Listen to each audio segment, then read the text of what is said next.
अंतर्राष्ट्रीय सहकारिता वर्ष 2025 के अवसर पर भोपाल में राज्य स्तरीय सम्मेलन आयोजित किया गया। इस मौके पर सीएम डॉक्टर मोहन यादव ने सहकारिता विभाग के अधिकारियों को सम्मानित किया। सीएम ने कहा कि सहकारिता एक ऐसा विभाग है जिसमें सब कुछ समाहित है।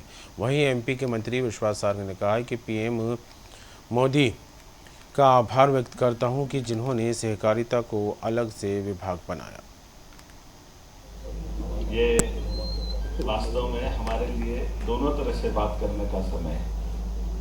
मैं इसलिए इसकी दोबारा बात कर रहा हूँ कि ये जैसे बताया गया है कि इंग्लैंड से चालू हुआ, 1840 के आसपास चालू हुआ, रजिस्ट्रेशन अंग्रेजों के समय हुआ, लेकिन ये भी हम नहीं भूलें कि 1840 के पहले अंग्रेज कहाँ आ गए थे,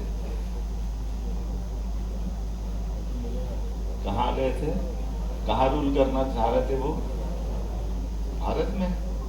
तो भारत में जब रूल करने आए तो बहुत सारी चीजें उन्होंने भारत से सीखी, समझी, देखी, जानी।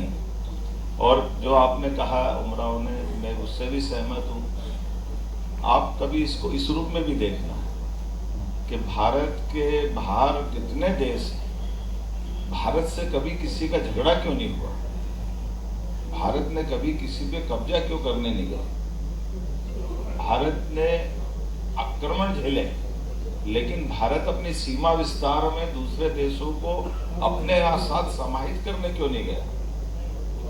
एक मन में प्रश्न आएगा, आपको उसका उत्तर ढूंढोगे तो मिलेगा कि हमारे बड़े बड़े राजा, स्वनाम धनी बड़े बड़े सम्राट, कोई किसी से कम नहीं, बल्कि और आगे बढ़ करके अश्वमेध यज्ञ की परंपरा भी किसके यहाँ थी, अश्वमेध की परंपरा भी हमारे यहाँ, लेकिन अश्वमेध का घोड़ा घूमकर आने के बाद भी हमने किसी भी देश की ऑटोनॉमी को खत्म नहीं किया, उसका स्वावलंबन जिंदा रखा, उसको उस भाव से लिया जिसके लिए हम अपने छोटे से छोटे कार्यक्रम में हर बार इस चीज को उल्लेखित करते हैं। सच्चे अर्थों में अगर कहा जाए तो ये यूनाइटेड नेशन का अगर कोई पूरा पालन करने वाला कोई देश है तो सच्चे अर्थों में भारत है। भारत का पालन कर लो अपने आप, भारत की संस्कृति, भारत की जीवनचर्या, भारत की दिनचर्या, भारतीय गांव की स्वावलंबन पद्धति, उस सब में आ जाएगा। इसीलिए हम कदम कदम पे क्या क्या कहते दिखते हैं, सर्वे भवन्तु सुखिनः, सर्वे सन्तु निरामया।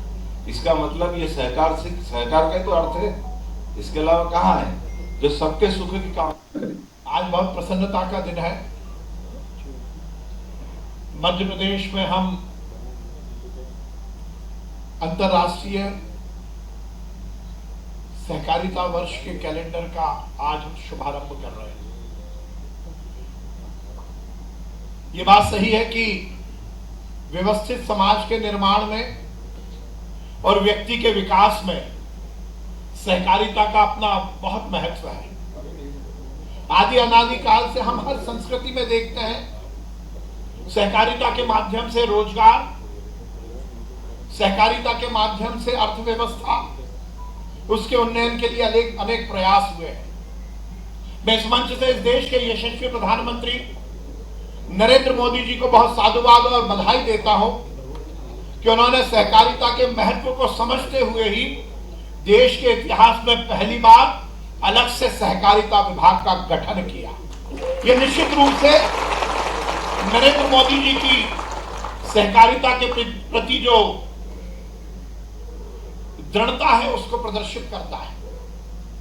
और उसके बाद सोने पर सुहागा कि सहकारिता विभाग की जिम्मेदारी इस देश के यशस्वी नेता अमित शाह जी को दी गई। जैसा मैंने कहा कि सहकारिता अर्थव्यवस्था को मजबूत करने और खासकर ग्रामीण अर्थव्यवस्था को मजबूत करने का एक बहुत महत्वपूर्ण प्रकल्प है। जब से देश में सहकारिता विभाग बना, अमित शाह जी और नरेंद्र मोदी जी ने हमें सहकारिता से समृद्धि ये एक मूल मंत्र दिया। और मुझे ये कहते हुए बहुत प्रसन्नता है कि मध्य प्रदेश में माननीय मुख्यमंत्री जी के नेतृत्व में मैं ताकत के साथ कह सकता हूं कि देश भर में सहकारिता विभाग इस पूरे आंदोलन में नंबर 1 पर पहुंच रहा है।